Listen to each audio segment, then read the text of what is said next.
Presentación de Cuentos para no contar. Mi nombre es Jesús Toledano, editor de Suabia Ediciones, quien les da la bienvenida a este acto de presentación de un libro de un autor que estrena para Suabia Ediciones, es Pablo del Barco. Desde luego que estrena para nuestra editorial, pero no en su amplísimo bagaje como escritor, tanto de poesía como de narrativa, como de cuentos. Él tiene un libro de cuentos, tiene 2 libros de cuentos, juraría, y en su amplia faceta y su amplio trabajo a lo largo de los años en diferentes localizaciones, tanto en Sevilla como en Brasil, es traductor de poesía brasileña. Llega ahora, en este año prolijo para él, porque creo que es el 3er libro que presenta durante este año y puede que haya incluso un 4º, según me ha contado. Está impreso ya.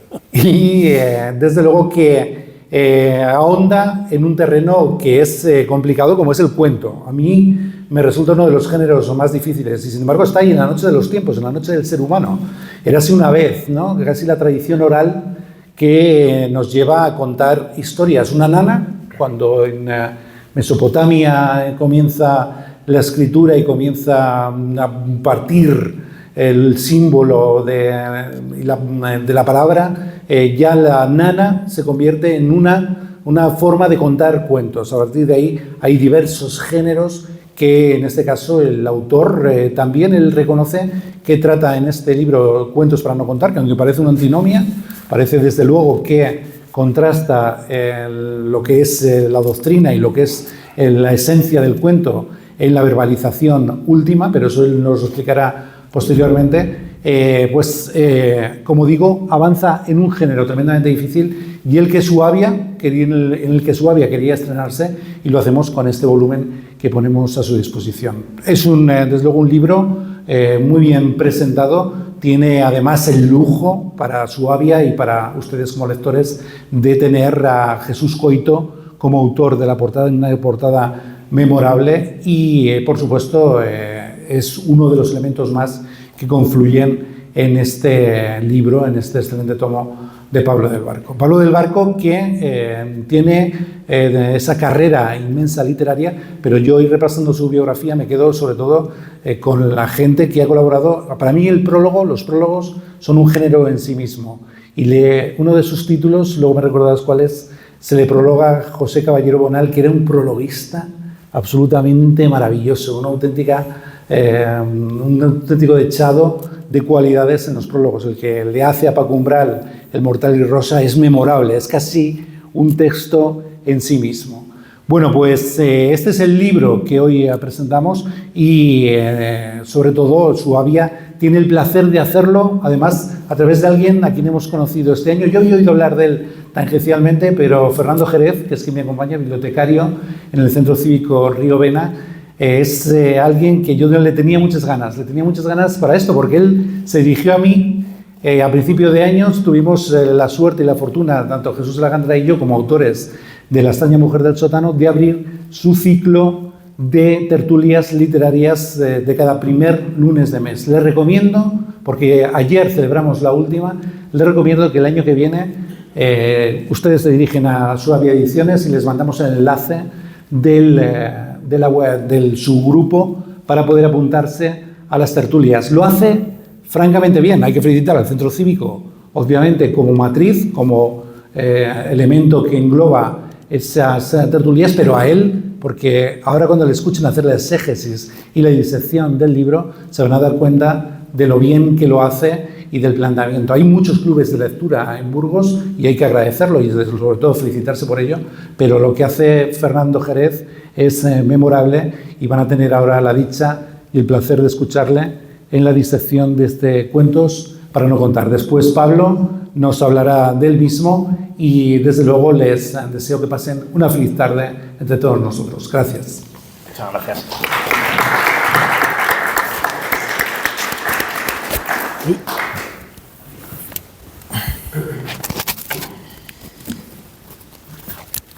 Bueno, muchas gracias Jesús por tus palabras. No creo que las merezca, pero de todas maneras te lo agradezco. Desde luego que yo creo que el mérito es de los autores, y si se pasan por las tertulias seguro que lo van a comprobar. Bueno, buenas tardes a todos, muchas gracias por la asistencia.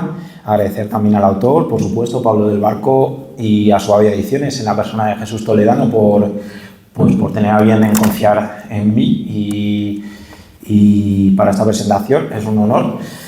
Y bueno, la verdad es que acepté la invitación porque me parece que solo hay algo más bonito que en el ámbito literario que escribir, y es poder compartir lo escrito con la gente, ¿no? Comprobar cómo esa literatura es recibida, es leída, y cómo produce ese efecto maravilloso que tienen las personas, que es de unirlas, ¿no? Y está claro que es así, lo podemos comprobar una vez más hoy, ¿no? Que estamos aquí, hoy día esto es algo incluso disruptivo, ¿no? Incluso algo contracultural, con todas estas listas de tareas pendientes que tenemos por hacer en esta sociedad hiperproductiva que tenemos, y sin embargo aquí estamos para leer, para charlar sobre libros, para escuchar a autores. Es algo pues que yo creo que es elogioso, dado el contexto en el que vivimos, que sigan habiendo decenas, miles, millones de personas en todo el mundo que mantengan incorrupta esa cualidad humana que es escuchar, hablar sobre literatura. Eso es maravilloso. Y bueno, y que este señor, en este caso Pablo del Barco, conserve intacta esa mentalidad lista para la creatividad, y su iniciativa de sentarse a escribir unas líneas para transmitir historias y hacer sentir a los demás en otro cuerpo, en otro lugar, en otras vidas, es algo maravilloso y digno de admiración. Y vidas como, por ejemplo, voy a empezar a desgranar un poquito las historias de este Cuentos para no contar, como las de Chamusco Calatrava, porque vaya bautismos que haces, Pablo, con tus personajes. Inventor trágico del destiempo. En uno de estos relatos es alentador, como digo, que a estas alturas el ser humano plantee tamaña resistencia ante la hiperproductividad. En otro de los cuentos, el protagonista cree que tiene que ir al médico porque se siente mal, pero no sabe exactamente qué es lo que le pasa, y resulta que empieza a sentirse mejor liberándose del móvil. Curioso, ¿no?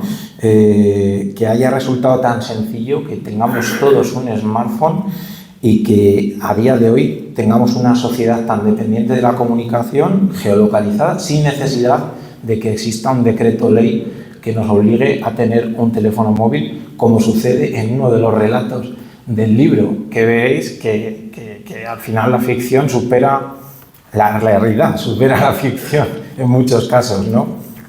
El título del relato, por cierto, es La oscuridad multiplica la luz. La realidad a veces es más inquietante que la ficción, pero como si de una vacuna se tratase, Pablo del Barco nos administra en forma de cuentos una dosis preventiva de males mayores. En cualquier caso, como decía, estos cuentos para no contar reflejan con ironía e ingenio los males de esta sociedad y sus pérdidas de rumbo, pero ojo, con buen humor y sin perder esa sonrisa y sin caer en el derrotismo.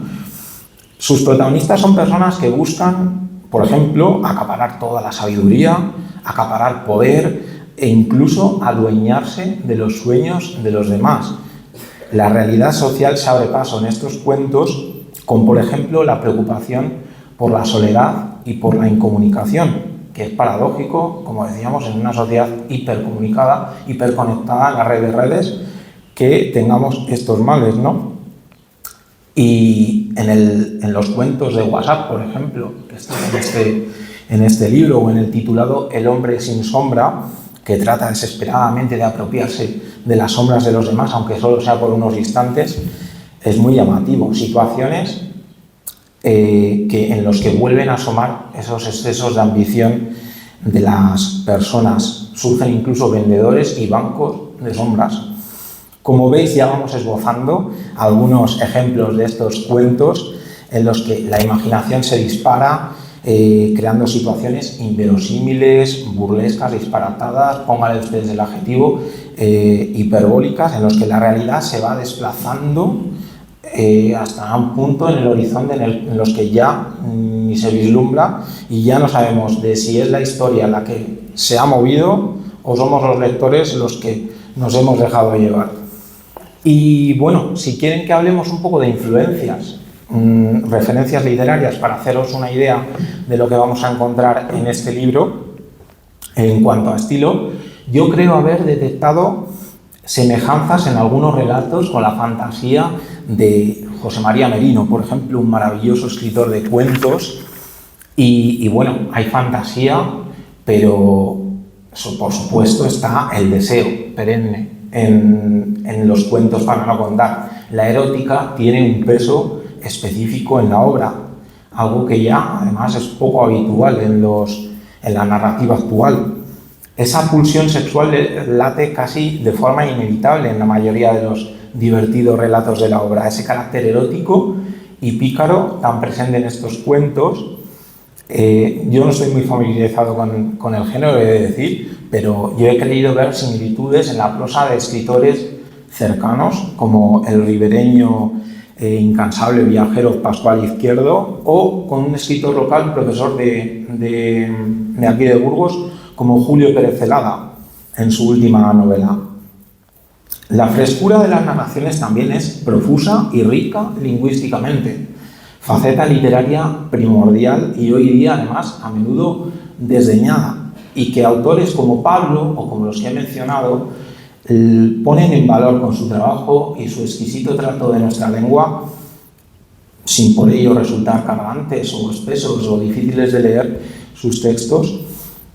Y bueno, abundando un poco más en su estilo, de ese ingenio creativo del que hablábamos, lleva a Pablo en el libro a jugar con la gramática y en algunos de sus textos, ya lo verán, y también juega con el lector, haciéndole partener creador literario, y en otros nos propone incluso que seamos nosotros los que escribamos el final, porque dice que a él se le ha olvidado y que se lo mandemos y a ver si lo incluye.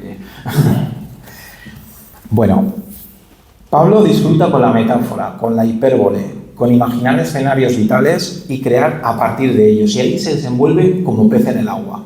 Así nos habla también de la hipocresía de nuestro tiempo, y todo, como decimos, desde la chanza, sin abandonar ni por asomo el tono desenfadado, lo que nos recuerda además una cosa importante, que en la vida todas las situaciones son susceptibles, por dramáticas que sean, de tomarse un poco menos en serio, ¿no? Me fijo también en el ritmo de la narración, que Pablo del Barco maneja a su antojo, como en el relato Máquinas, en el que transmite esa hiperaceleración de la que hablaba anteriormente, y cuando tengan el libro entre sus manos y empiecen a leer este cuento, sabrán de lo que les hablo. En este relato, la libertad se consume en la automatización de la vida y la supina moralización de toda conducta no robotizada. Y sin embargo, siempre queda esperanza, como demuestra al final de este relato. Y es que el futuro se puede soñar, como lo hace Pablo del Barco. La obra de nuestro autor está marcada por su vertiente poética, qué duda cabe, y era obvio que también estaría presente en estos relatos de cuentos para no contar. Tenemos, de hecho, un relato poético como Correr sin límites, que a mí especialmente me ha gustado mucho. Es abrumador. Te voy a citar, Pablo, aunque luego igual lo puedes leer. Abre sus alas sin plumas, ave sin gobierno, ave sin jaula ni rama, ave no ave para siempre. Qué lujo leerlo, la verdad. Ya solo por este relato valdría la pena haber comprado la obra completa, y no me iré de aquí sin que me lo firme este relato en concreto. En resumen, y ya voy finalizando, que quiero sobre todo que hable él, pero quiero poner énfasis en que cada uno de los cuentos de este libro nos entretiene y nos hace pensar también, pero sobre todo nos inspira algo, que son sonrisas muchas, grandes y muy variadas. El de Pablo del Barco es un humor ligero, pícaro, nada pretencioso en cuanto a lo que es la literatura, la técnica, pero no por ello menor. Y si la literatura, si el arte, ya finalizo, parece catalogarse en nuestro tiempo, en nuestro sistema, como algo inútil e improductivo, hemos de negarlo y afirmar la evidencia de que en realidad esto no es así, por mucho que se empeñen, porque la literatura es necesaria y nos hace felices. Soy bibliotecario y lo compruebo cada día, créanme. Parafraseando a Nucio Ordine, la utilidad de lo inútil produce lo que nos resulta más útil. ¿Y qué puede ser más útil que leer, amar y sonreír? Gracias por su atención, gracias Pablo, y nada más, disfruten de estos cuentos para no contar.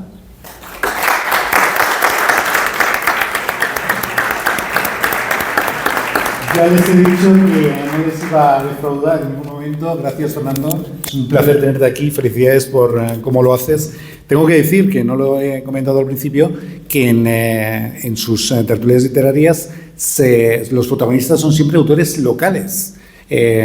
Son siempre literaturas burgalesas creadas en Burgos o por autores burgaleses como ayer. ¿Cuál era el nombre propio del autor de ayer? Bueno, ayer era Carlos Fribeck Moreno. Carlos Fribeck, que ustedes saben que es, aparte de Rafael Fribeck de Burgos, el músico eminente europeo, él es hijo de la óptica Fribeck, vive en Italia y en un interín vino a presentar el libro en el Centro Cívico, y les aseguro que el nivel que pone allí Fernando Jerez y los autores, todos burgaleses, es absolutamente deslumbrante. Y él siempre termina sus tertulias diciendo: consuman literatura burgalesa, que es de mucha calidad, es muy buena, y por esa promoción yo creo que merece absolutamente la pena. Bueno, pues vamos a dar paso, como no, al autor de cuentos para no contar, otro autor prolijo y de calidad. Gracias. Gracias, Fernando. Gracias, Jesús. Las presentaciones de mis libros a mí me sirven para aprender de lo que yo hago. Reflexiono, oigo y digo: ay, mira, es verdad, yo soy así y hago esto, seguramente, ¿no? Bueno, ahora que habláis de Fribeck, él era mi óptico de niño, yo he nacido aquí al lado, y él era el que me ponía las gafas y me martirizaba de niño con su acento alemán terrible, que nunca aprendió bien el castellano. Bien, cuando has hablado de los orígenes, de las influencias que yo he tenido, las influencias mías han sido prácticamente todas de escritores latinoamericanos, que son los que yo me he formado, los que he leído, y que además me sorprende porque en España el cuento no tiene demasiada publicidad y demasiado éxito. Y todos los escritores latinoamericanos, los de la nueva narrativa, todos han empezado siendo excelentes cuentistas. Y sin embargo aquí los despreciamos, ¿no? Y como que no hacemos caso. Yo creo que para el cuento tengo aliento, para las novelas no tengo tanto, porque me gusta una acción rápida, una situación rápida, y resolverla de la manera más rápida posible. Y además ayuda, tú has citado mi trabajo como poeta, y además como poeta visual, ¿verdad? Y yo tengo esa necesidad de concertarlo todo y concretarlo en muy pocas palabras, y además despojando muchas veces lo que yo escribo de las descripciones, que a mí en cierto modo me molestan, no digo que sean malas, ¿no? Pero esos escritores que describen, a mí me hartan un poco. Y yo voy a la acción, voy al personaje y voy a las situaciones. Este libro de cuentos para no contar, primero voy a explicar por qué se titula así. En la primera página del libro digo: dedicado a ti, lector, que en este momento me acompañas. Y es un libro que está dedicado a los lectores, pero además con todo el conocimiento y con toda la conciencia. Incluso, como ha dicho Fernando, en el penúltimo cuento, yo dejo un cuento abierto para que el lector le dé su final, para que le haga un poco suyo el cuento. Y eso es lo que yo quiero, que los escritores, que los lectores, de alguna manera se hagan partícipes de lo que yo escribo en el libro, para que naturalmente no se alejen de la narración, sino que la hagan suya, y de esa manera se diviertan más y obtengan más beneficio lector. El libro es un libro que tiene mucho de carácter autobiográfico. Esta mañana en la radio me estaban preguntando y yo hablaba en concreto de un cuento que se titula El monarquillo, a ver cómo es. Que yo no me acuerdo de lo que escribo casi nunca. El monaguillo republicano. Bueno, ahí cuento la historia de un pueblecito de Zamora en el que una vez al año se celebra la gran fiesta porque el santo varón que se adora allí en la capilla, en la iglesia, ese día del año le caen unas lágrimas, ¿verdad? Y por eso es famosísimo. Bueno, resulta que mi abuelo me lo contaba y yo le decía, pero abuelo, ¿cómo va a ser posible que un día al año el santo ese se deje caer unas lágrimas? Y me dijo mi abuelo, dice, claro, yo era el que hacía que las lágrimas cayeran. Dice, yo estaba allí con una cuerdecita, tiraba de una trampilla y caían las lágrimas del santo, ¿no? Bueno, pues como ese yo podía contar muchas de las historias que se narran aquí, que son historias que me han pasado a mí de una manera a veces muy, muy sustancial, ¿no? Los personajes que aparecen, uno que es un cuento de una latinoamericana que llega a un pueblo, que el cura se enamora de ella, que al final en el pueblo se ríen porque le preparan una encerrona y cuando él cree que va a tener ya al final el encuentro con la maravillosa latina enamorada, resulta que es una broma en la que a él le dejan en calzoncillos y sale corriendo por el pueblo desesperado, ¿verdad?, para esconderse y no volver nunca más al pueblo. Quiero decir que a mí el tema de la autobiografía me resulta muy necesario. Incluso cuando yo leía las pruebas para la edición del libro, me he sorprendido del enorme caudal de datos biográficos que tengo en el libro y que yo no había sospechado hasta que no leí las pruebas. Entonces es un libro que parte de la realidad, con el que yo quiero construir otra realidad a mi manera, siempre con carácter divertido, porque yo si quiero y me gusta escribir es porque me divierto mucho escribiendo. Me lo paso muy bien, muy bien. Y bueno, y aquí está el resultado. En este libro de cuentos hay 41 cuentos. Son bastantes, algunos son cuentos muy breves, de una página, y la mayoría son de 3, 4 páginas, para no cansar al lector. No sé qué más decir. He contado así en esencia lo que a mí me motiva a escribir un libro de cuentos y no, me gustaría que me preguntarais para yo responderos las incógnitas que tengáis. Pues venga, vamos a abrir si alguien tiene un turno de preguntas. Sí. Tengo una que iba a contar por ese tema cuentos para no contar, pero no he terminado de contar. Es verdad. ¿Es qué?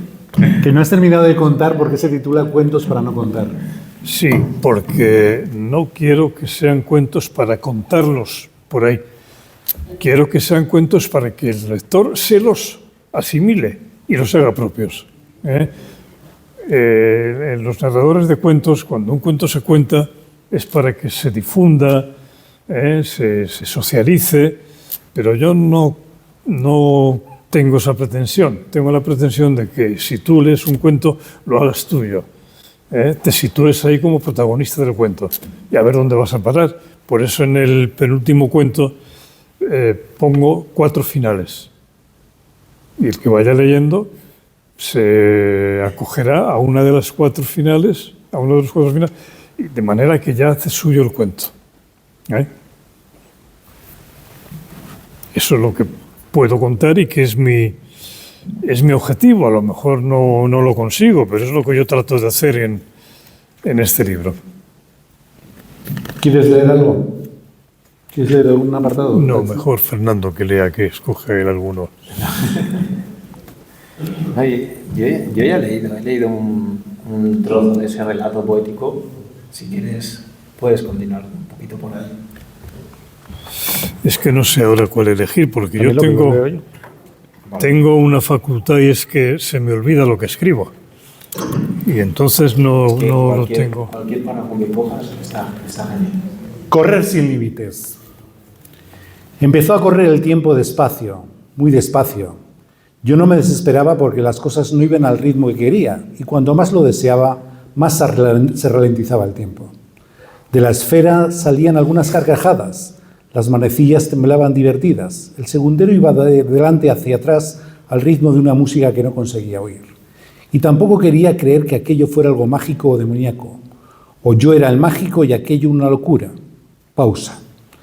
Empezó a correr el tiempo sin correr, provocando una especie de abulia, de desinterés por las cosas. Movía los dedos con lentitud, como si temiera que fueran a escaparse de golpe, independizados. Yo los miraba pensando que ellos me mirarían, pero no querían saber nada conmigo ni de mí. Odiaba los espejos porque me hacían imposible una realidad que yo no deseaba en la realidad. Todo se me caía encima, lenta, pero con materia pesada y terquedad. Pausa. Empezó a correr el tiempo con una contenida desesperación, moviéndose apenas, como justificando su naturaleza móvil, su progresión necesaria para poder sustituir enredado en las coordenadas de la existencia obligada. Empezó como empiezan los sabios, analizando la extensión de lo movible para ponerle luego sus márgenes y sus leyes estrictas, el pago de los tributos que le hicieran ciudadano con pleno derecho, guerrillero dormido con cláusula de despertar a su hora. Pablo. Muy bien.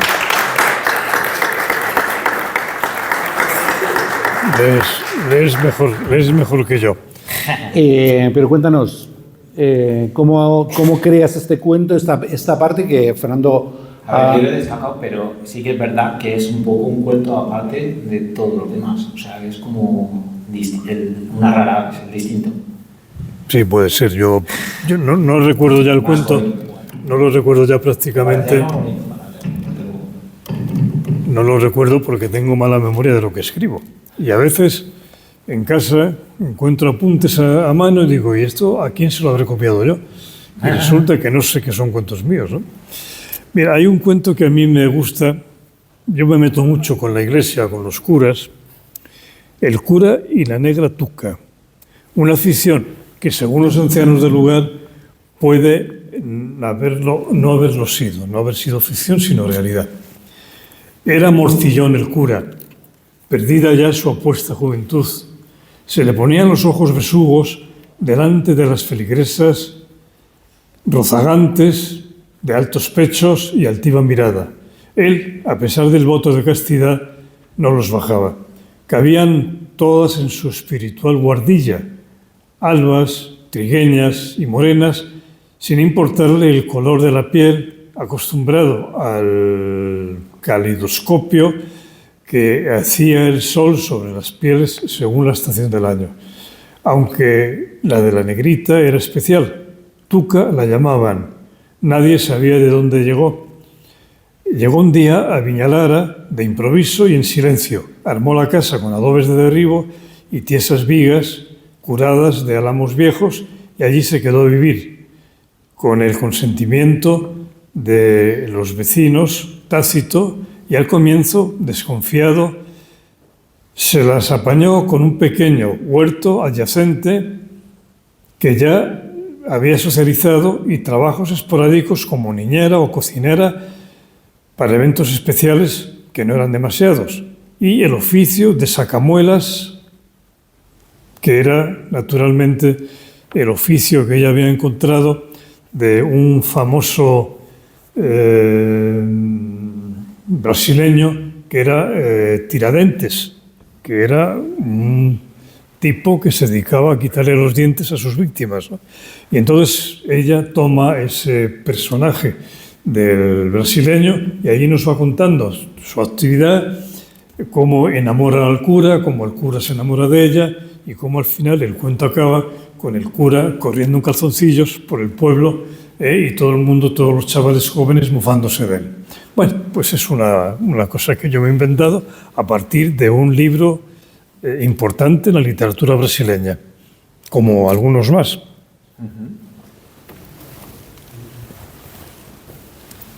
Bien, pues si no hay más preguntas, yo tengo una. A ver. Es no. comprometida, ¿eh? Sí, venga. ¿Estás dispuesto? Sí, claro, hombre. ¿Qué te gustan más, las mujeres o escribir?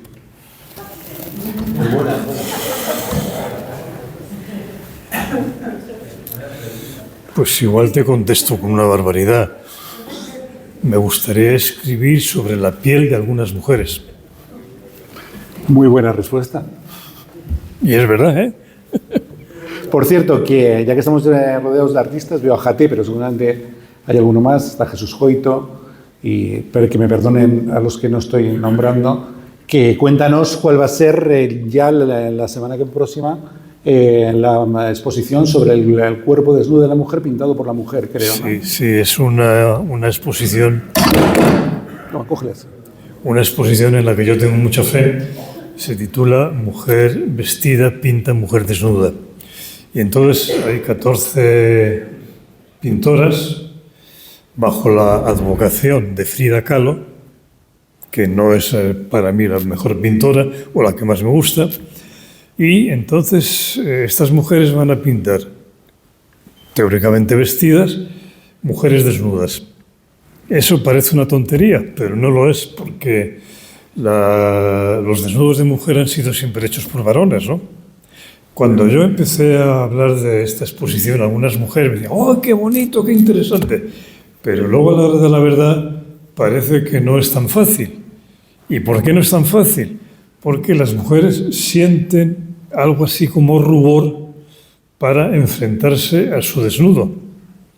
Y no terminan de pintar bien, porque yo tengo algunos cuadros ya y no están bien pintados. Es como si de alguna manera soslayaran ese enfrentamiento al cuerpo desnudo, a su desnudez y a su naturaleza. Y no se atreven a hacerlo. Yo no sé, ahora faltan todavía de entregar algunos cuadros. Yo no sé el resultado final, pero yo espero que sea sugestivo y que de alguna manera cree una cierta situación algo especial en la ciudad de Burgos.